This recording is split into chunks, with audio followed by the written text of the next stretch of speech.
Bonjour à tous, alors qu'est-ce qui se passe actuellement sur les marchés? Ça baisse, hein, attention. Eh bien je vous propose qu'on fasse une petite vidéo où on va faire un petit peu de graphique et où je vais vous montrer un petit peu certains articles qui sortent en ce moment. Voilà, c'est parti.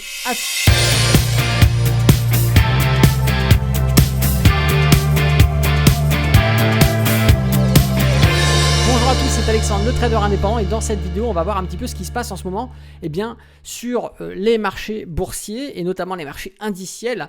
Voilà, comme vous le savez, il y a quelques temps, j'ai fait une vidéo sur la chaîne où je vous disais que je vendais tous mes portefeuilles long terme à stratégie patrimoniale parce que la configuration technique ne me plaisait pas et que je préférais sortir au plus haut après avoir fait une très belle performance et attendre de voir ce que ça donne, plutôt que de me prendre une possible correction en pleine gueule et de sortir avec un profit bien amoindri ou au contraire une perte. Voilà, je fais un peu d'optimisation trading avec mes portefeuilles long terme. Voilà, pour ceux qui ont des portefeuilles long terme, la revente n'est pas nécessaire. Ce qui va être important, c'est de savoir acheter de nouveau quand on sera sur des prix intéressant, et ça c'est même plus important que de savoir revendre sur les plus hauts quand on fait de l'investissement long terme. Alors en ce moment, beaucoup de titres, on va regarder un petit peu ce qu'a l'habitude de passer. CAC 40, la bourse de Paris s'écroule de près de 3% après la Fed, cassure clé, donc ça c'était pour ce matin, effectivement sur l'ouverture des marchés. D'ailleurs vous avez été beaucoup à m'envoyer des messages sur Instagram, un peu en panique. No stress. Goldman Sachs abaisse sa prévision de croissance américaine au troisième trimestre. BIM, impact négatif en termes de fondamental. Wall Street ouvre en baisse, encore impacté par la Fed, effectivement, qui a eu un impact très important sur la psychologie des investisseurs court terme, mais aussi long terme. Quand on a des périodes comme ça un petit peu douteuses sur les marchés, on a ce qui s'appelle des switches, c'est-à-dire que les valeurs actuelles qui grimpaient sont bien souvent revendues pour être sécurisées sur des choses beaucoup plus, on va dire, moins volatiles. Voilà, on fait des changements d'actifs et donc on appelle ça un switch. Et ces switches-là peuvent être motivés par du fondamental, par de la peur aussi, comme on sait, tout ce qui va être article, médias, tout ça, ça propage de la peur. Et la peur est une des plus grosses émotion de l'être humain qui peut l'influencer et lui faire n'importe quoi. Par la peur, on peut faire pratiquement tout ce que l'on veut d'un individu. Quand on instaure la peur dans un individu, on peut lui faire croire que s'il fait ce qu'on lui demande, cette sensation de peur partira grâce à ses actions.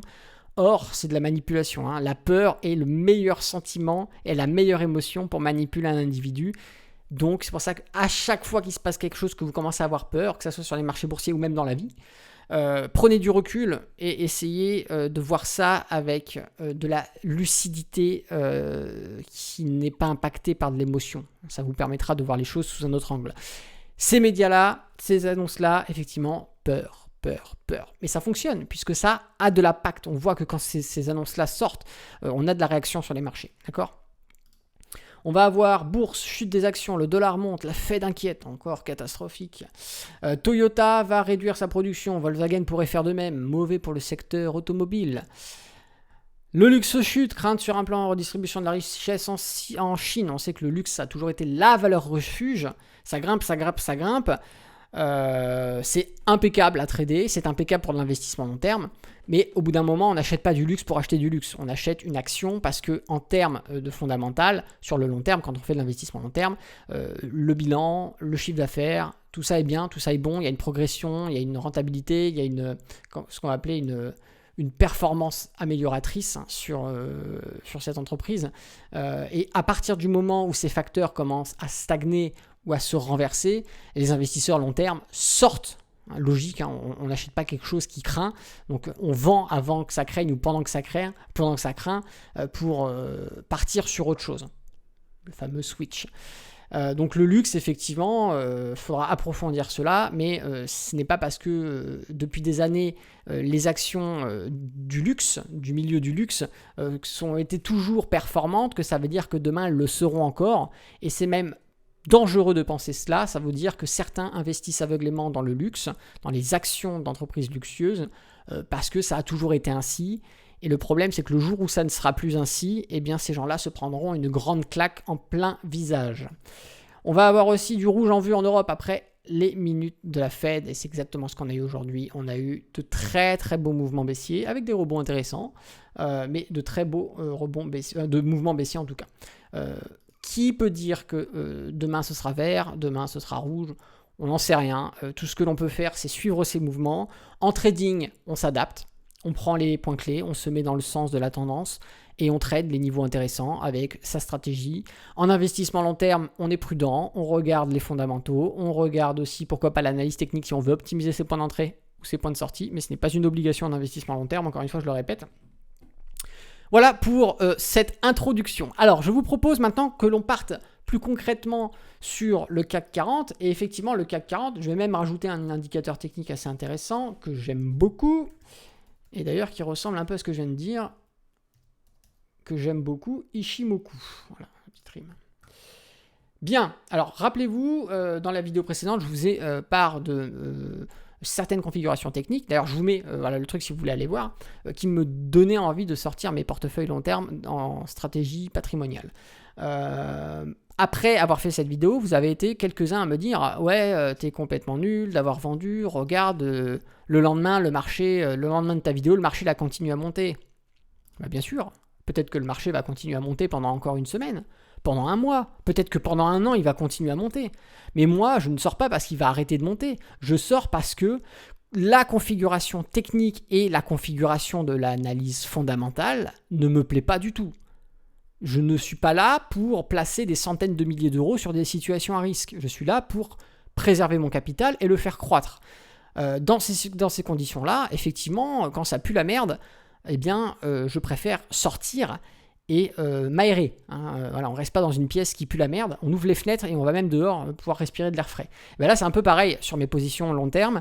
J'ai tout simplement voulu sortir ces portefeuilles-là pour me protéger de la configuration technique et fondamentale qui, aujourd'hui, n'est pas bonne. Et peut-être, effectivement, comme je vous le disais, il ne manque que quelques catalyseurs ou un gros catalyseur pour enclencher et valider ces éléments techniques et fondamentaux. Le catalyseur, qu'est-ce que ça pourrait être? Ça pourrait être par exemple, et c'est déjà un petit peu le cas, mais ça n'a pas vraiment d'impact encore, les chiffres qui étaient donnés sur l'efficacité du vaccin, qui au final auraient été gonflés à foison pour des raisons de marketing.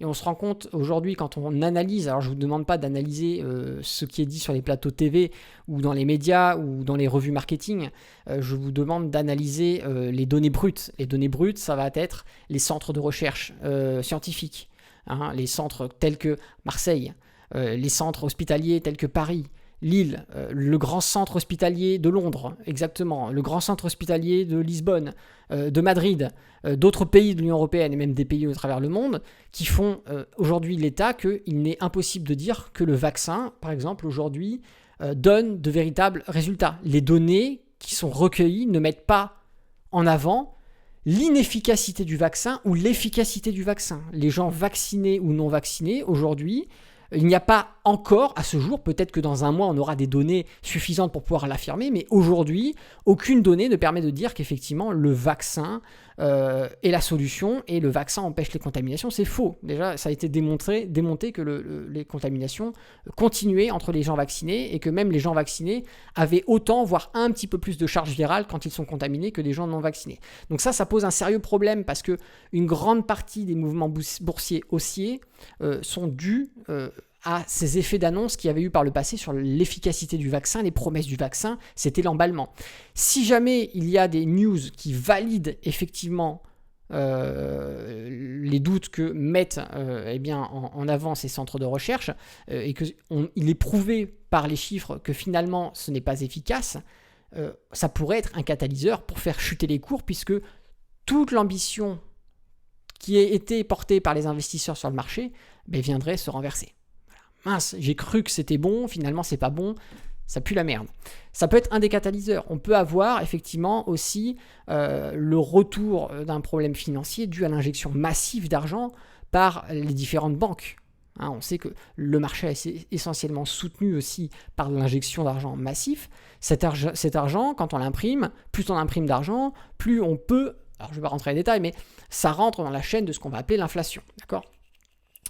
Cette inflation-là, si elle n'est pas contrôlée, peut péter à la gueule des gouvernements et donc provoquer des problèmes sur le marché financier, le marché boursier, etc. Je ne vous apprends rien, je pense que vous êtes autant informés que moi sur ce sujet. Ça peut être un catalyseur. D'accord ?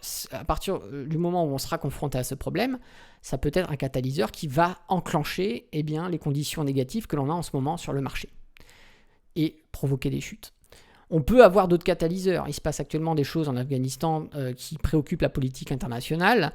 Pour le moment, on n'en sait pas plus, mais je pense que les gouvernements en savent un petit peu plus sur ce qui se passe réellement là-bas.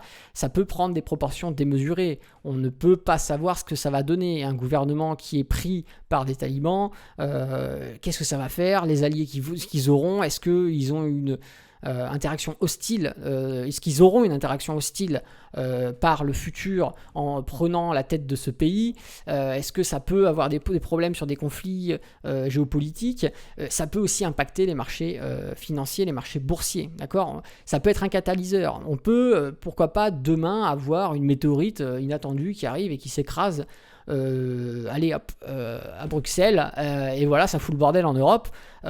Boum, chute des marchés financiers européens. On n'en sait rien, d'accord ? Ce que je veux dire, c'est qu'actuellement, ce que l'on va avoir, c'est tout simplement une configuration qui est pas forcément au top. Je veux juste vous montrer, on va regarder le CAC 40. Il y a des niveaux assez intéressants. Hop. On va avoir ici une zone de résistance. On va avoir ici une autre zone, d'accord ? Et grosso modo, hop, je vais peut-être un peu large, hop. Et grosso modo, on est actuellement en plein sur cette résistance de 2000. D'accord ? 2000, très beau mouvement baissier. Tout simplement, depuis, on n'y est pas revenu. Et là, actuellement, on est dessus. Qu'est-ce qui se passe ? Qu'est-ce qui peut se passer ?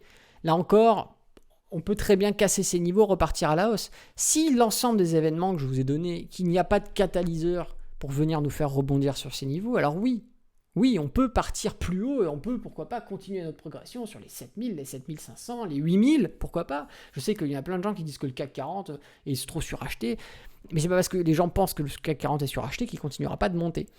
Il faut pas se mettre de barrière, tout est possible sur les marchés financiers, tout est possible en bourse. Et donc, il faut garder ça à l'esprit.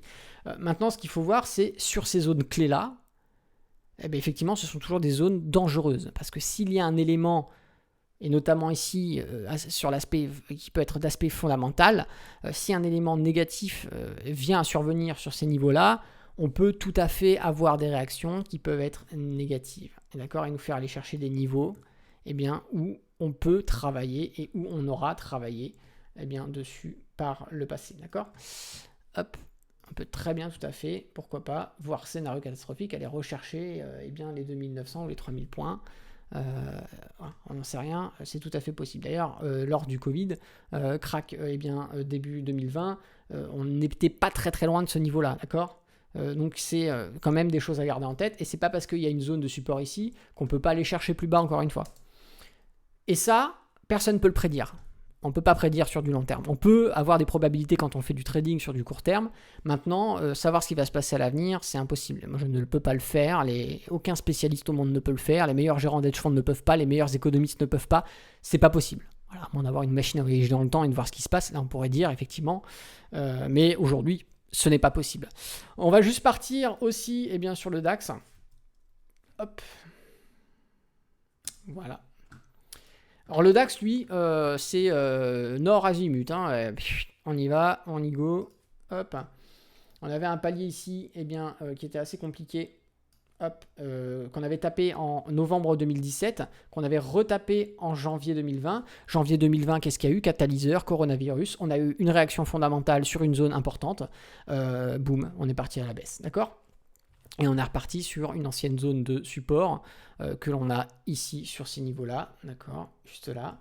Hop, voilà. qu'on avait travaillé dessus, eh bien en septembre, exactement septembre 2014, janvier 2018, et on est revenu, c'est sur ça qu'on a fait un rebond, eh bien sur avril 2020. Et avril 2020, sur cette zone-là, on avait des fondamentaux, d'accord? On avait je ne vais pas dire de la manipulation médiatique, mais c'est des éléments qui ont aidé à rehausser. On a eu aussi l'injection massive d'argent pour soutenir. On a eu aussi l'interdiction de vente à découvert pour arrêter et freiner les baisses. Voilà, on a eu plein d'éléments, mais on a eu des éléments qui fondamentalement sont venus se mettre sur ces niveaux-là et qui ont permis justement le rebond. Ici, on a cassé ses plus hauts. On n'a pas d'autres freins, si ce n'est qu'après, on peut avoir du price action. D'accord? On va aussi pouvoir, pourquoi pas, travailler avec des éléments techniques, comme des, par exemple, points pivots, pour avoir des niveaux intéressants. Hop. Hop. Hop. Hop. Ou du annuel, hein, même si on veut. Et voilà. Et là, qu'est-ce qu'on se rend compte? On se rend compte qu'on c'est sur le R1 annuel. Le R1 annuel, ça va jouer rôle de zone de résistance psychologique. Et on sait que sur ces niveaux-là, si on a une réaction, un catalyseur, on peut avoir une réaction et on peut tout à fait avoir une réaction négative. Partir chercher ces niveaux, d'accord? Ou partir chercher des niveaux plus bas. Dans le cadre d'une situation négative, hein, je suis d'accord. Je ne suis pas en train de vous dire que c'est ce qui va se passer demain, mais ce sont des scénarios qu'il faut impérativement prendre en compte. Comprendre. Hein. Il faut comprendre qu'aujourd'hui, si maintenant je me positionne acheteur sur ces niveaux-là, je prends le risque que en cas de mauvaise situation, j'ai un scénario de cette ampleur-là. C'est-à-dire que si aujourd'hui j'achète sur ces niveaux-là, la position que j'achète peut dévaluer de 14%, pourra dévaluer de 42%, et pourquoi pas plus. On peut très bien aller chercher des niveaux beaucoup plus bas en fonction de l'impact psychologique de l'événement fondamental sur la masse des investisseurs. Là, encore une fois, personne ne peut savoir ce qui va se passer. On va partir sur le SP500 que j'aime beaucoup. Toc toc. Voilà. SP500, que dire d'autre? Voilà, hein, très très belle progression. On va avoir une mécanique assez intéressante sur le SP500. C'est qu'à chaque fois qu'on a eu des zones d'entrée, eh bien, en surachat, on a bien souvent, je dis bien souvent, ce n'est pas le cas à chaque fois, mais bien souvent, on a eu une période de correction ou une période de calme plat qui durait plusieurs mois, voire plusieurs années.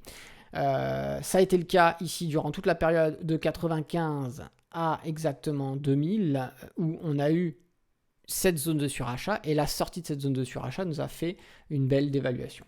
Après cela, il aura fallu attendre, à partir de septembre 2001, il aura fallu attendre jusqu'à grosso modo 2007, donc 7 ans avant de revenir sur ces niveaux de prix. Cette année, vous vous rendez compte, c'est très très long. Avant de rebondir à la baisse grâce à de nouveaux éléments fondamentaux négatifs qui nous a fait revenir sur l'ancien niveau de support. Et d'ailleurs, on était rentré en zone de surachat. On va avoir également toute la période de 2013 à grosso modo 2015 où on était en entrée en zone de surachat. Et cette sortie nous a fait stagner de 2015, août 2015 à grosso modo pratiquement octobre 2016. D'accord? C'est une période de calme plat. On aura ensuite décassé ces nouveaux niveaux et par la suite entré en zone de surachat de nouveau de juin 2017 à grosso modo septembre 2018 avant d'avoir des grosses corrections pour aller chercher nos moyennes mobiles. À la suite de ça, hausse accélérée, crack coronavirus. Et la divergence. Divergence qui s'est invalidée, par contre. Ça, c'est quelque chose à mettre en évidence. Mais cette invalidation de divergence se fait avec une succession assez proche d'une nouvelle entrée en zone de surachat. Ce sont des éléments à prendre en compte, d'accord? Il faut regarder la mécanique de l'actif. La mécanique de l'indice, ici, nous fait montrer que cycliquement, quand on a ces configurations-là, il se passe tel événement. Ça ne veut pas dire que ça va se produire avec certitude, mais ça veut dire que il y a des éléments, il y a des probabilités. Donc ces probabilités, il faut les prendre en compte. On va partir sur le Nasdaq et on va terminer sur cet indice avant de partir sur autre chose. Hop là. Et le Nasdaq, c'est pareil. Alors là, c'est très intéressant ce que je vais vous dire sur le Nasdaq. Le Nasdaq, on a eu pareil, de 95 à 2000, bon voilà, bulle Internet, on est d'accord, tout ce bordel. La superbe hausse et l'éclatement de la bulle Internet avec une très belle chute. Entrée en zone de surachat. On a par la suite, ici, depuis grosso modo 2013, ce qu'on va appeler un petit peu l'événement hardware et surtout l'avènement des internautes. On avait eu précédemment la bulle Internet par toutes les technologies qui sortaient, l'avènement d'Internet, le début de la numérisation des entreprises, des commerces. C'était révolutionnaire à l'époque et ça a créé forcément des surachats énormes avec une décorrélation de la réalité du terrain. La bulle a éclaté, on est reparti à la baisse. Depuis exactement, grosso modo, août 2013, avènement des réseaux sociaux. Voilà, on a des réseaux sociaux qui sortent, Facebook, on a Twitter, on va avoir de plus en plus de choses qui vont arriver successivement et qui connaissent un succès grandissant, portés par les internautes. Souvent, ces internautes qui sont utilisateurs, par la démocratisation et la facilité d'investissement, vont eux-mêmes acheter les produits qu'ils utilisent. Beaucoup d'utilisateurs de Facebook vont investir dans Facebook, dans Twitter, dans Pinterest, dans Amazon. Bref, tous les produits qui aujourd'hui ont le monopole sur Internet. Ça peut créer une nouvelle bulle. On a eu la bulle Internet, rien ne nous garantit que l'on n'est pas en train de former la bulle des internautes cette fois-ci. D'accord ? Avec l'avènement de cette masse d'utilisateurs qui devient également investisseur. Il faut faire attention parce qu'on a eu entrée en surachat exactement à partir de 2013, sortie de cette bulle de surachat en 2015 et après on a repris une hausse, rentrée de nouveau 2017 surachat, sortie en 2018 sans réellement de correction. On a eu après tout ce qu'on en a connu, Covid machin truc, et pourtant il n'y a pas eu d'impact parce que ces événements-là, le Nasdaq notamment représente beaucoup d'entreprises qui sont numérisées et qui ont leur business, qui ont un CA qui fonctionne grâce à la numérisation. Amazon n'a pas réellement besoin de vendre sur des boutiques physiques, ils vendent sur Internet, ils ont juste besoin d'entrepôts. Et ça va être le cas pour beaucoup d'entreprises cotées au Nasdaq qui vont avoir une viabilité grâce à la numérisation. Donc le Covid avec les systèmes de restriction au contraire a été très profitable à ces entreprises puisque les gens confinés, les gens n'allaient plus dans les magasins, c'était fermé, n'allaient plus dans les restaurants, donc du coup se rabattaient sur Internet et le commerce Internet, d'accord ? Donc ça c'est un truc qu'il faut prendre en compte et qui a pu aider à porter et faire exploser encore plus l'ensemble de ces actions qui sont dans le domaine, qui utilisent le numérique dans leur business, et ça peut très bien créer une bulle, puisque de toutes ces entrées en zone de surachat qu'on a eues, on a en termes, je parle théorique et scolaire, on n'a pas eu encore de correction comme on aurait dû l'avoir scolairement parlant. Alors je sais que ce que l'on apprend, ce que l'on voit ne se réalise pas toujours et ça se trouve on n'aura jamais de correction, mais en termes de probabilité sur cette configuration-là, on peut s'attendre effectivement à une correction. En termes d'éléments techniques sur le mensuel, on n'a pas réellement de problème, il n'y a rien vraiment d'alarmant. Hormis peut-être la configuration que l'on va avoir en journalier sur l'indice du Nasdaq, avec ici une belle droite de tendance. Je voulais mal placer, je vais bien la mettre. Hop, voilà. Et on va avoir ici une légère... Alors, attention, encore une fois, il n'y a aucun indicateur, aucune configuration qui vous donne une configuration exacte avec des probabilités de réalisation à 100%, ça n'existe pas. Je viens de supprimer le RSI, on va le remettre.